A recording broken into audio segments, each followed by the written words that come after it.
this Platinum Belt strike has been going on for a couple of weeks now under the auspices of AMCU.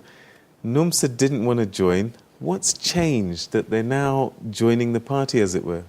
Well, I guess, people can read quite in this atmosphere that you're seeing now, given the COSATU politics.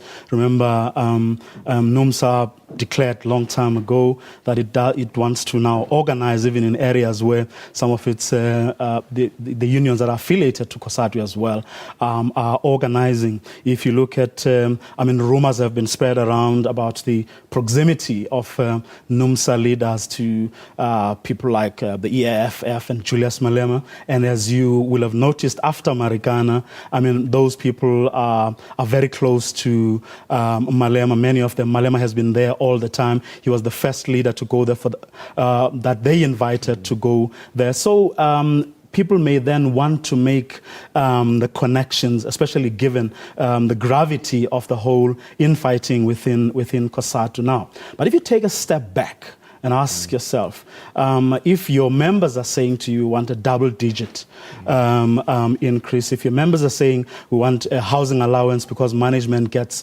6,000 rands while we get next to nothing, other conditions in the mine, working, we're being forced to work on holidays, it's no longer voluntary, and so on. And if you go back also to the studies that have been done, that the mining sector hasn't really transformed, you then say, do you jump to conclusions and say Numsa is joining the bandwagon because of the charged political atmosphere, or do you say maybe they have a case? Really, it's very difficult to read. But also because, if you look at AMKU, AMKU has actually, secured shop floor victories for its members. So if you're sitting in that atmosphere and you are a union that is seen to be doing nothing or not much for its members, then it's going to get the same fate that the National Union of Mine Workers has suffered. So if it's about scoring points, then AMCU has led the way,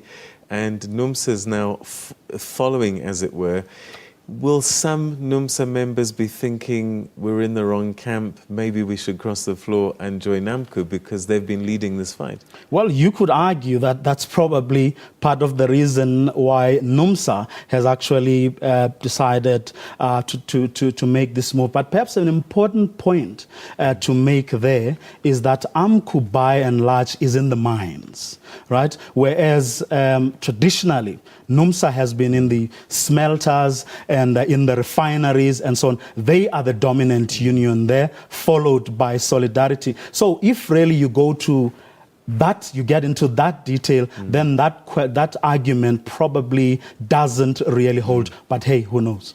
All right, so 9% is all they're being given at the moment. So a little bit of a victory, but they're not going to cross that line, are they, the employers?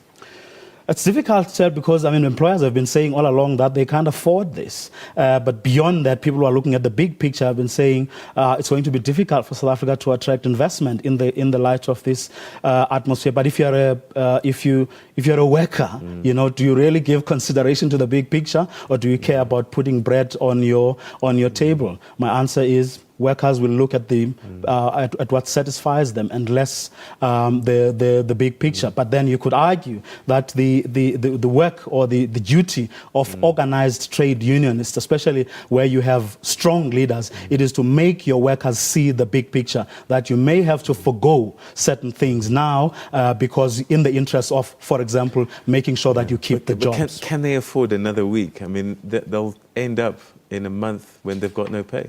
Well, if you ask Numsa leaders, they are saying the workers have made the demands.